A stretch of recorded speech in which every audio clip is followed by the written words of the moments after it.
Bapak, Ibu, saudara-saudari yang terkasih dalam Yesus Kristus, pada hari ini kita perlu merenungkan bagaimana Yesus ditolak. Pengalaman ditolak itu memang merupakan pengalaman yang menyedihkan. Karena kenapa?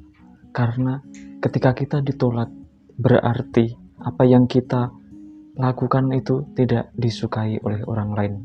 Apa yang kita perbuat tidak juga diterima oleh orang lain.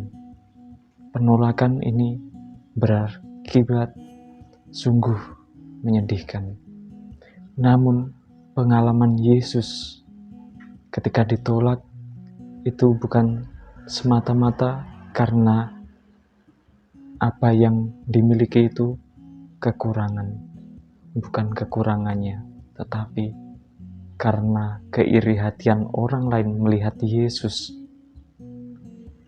Ketika ia membandingkan dengan pengalaman latar belakang Yesus, itu menunjukkan bahwa orang lain itu merendahkan Yesus.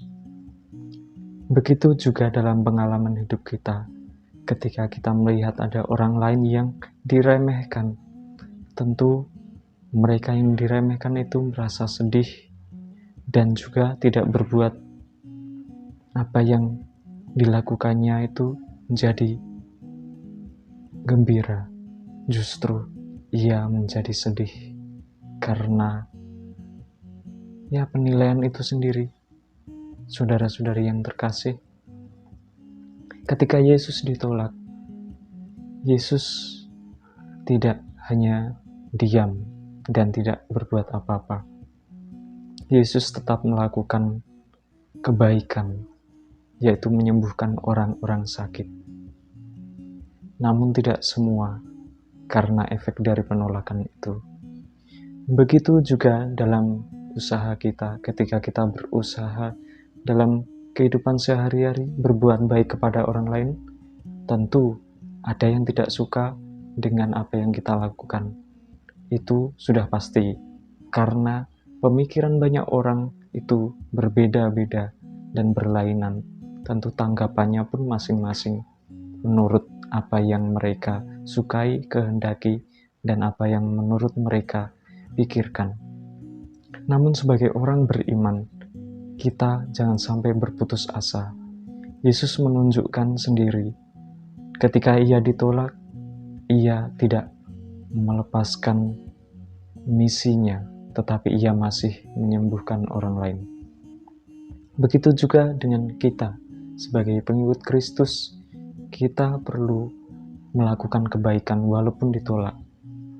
Ketika kita memberikan kebaikan, penolakan itu sungguh bisa kita maknai itu sebagai tantangan yang mendewasakan kita dalam hidup beriman. Saudara-saudari yang terkasih, ini merupakan suatu rahmat dan anugerah yang Yesus tunjukkan, yang Yesus teladankan untuk kita. Ini merupakan kesempatan bagi kita untuk melihat kembali diri kita, untuk juga kita belajar dengan sungguh-sungguh kesalahan-kesalahan kita dan nanti akan diperbaiki. Dan yang penting jangan berputus asa. Itu yang Yesus kehendaki, supaya kita mewartakan kebaikan dengan penuh semangat. Bapak, Ibu, saudara-saudari yang terkasih, walaupun kita dalam kegagalan ataupun penolakan, misalkan dalam keluarga kita ditolak, ataupun dalam lingkungan masyarakat kita ditolak karena melihat latar belakang kita harus melihat kacamata iman kita dengan sungguh-sungguh. Kita tidak perlu menilai orang lain berdasarkan latar belakang, status, ataupun juga bakat-bakat mereka. Karena mereka memiliki keukuran masing-masing, dan kita pun pantas untuk menilai positif. Apa yang dilakukan mereka sungguh-sungguh berguna bagi mereka dalam pekerjaannya. Sehingga apa yang dilakukan ketika menyangkut kebaikan, kita jangan sampai merendahkan orang lain, dan juga jangan sampai membuat mereka putus asa atas apa yang mereka lakukan.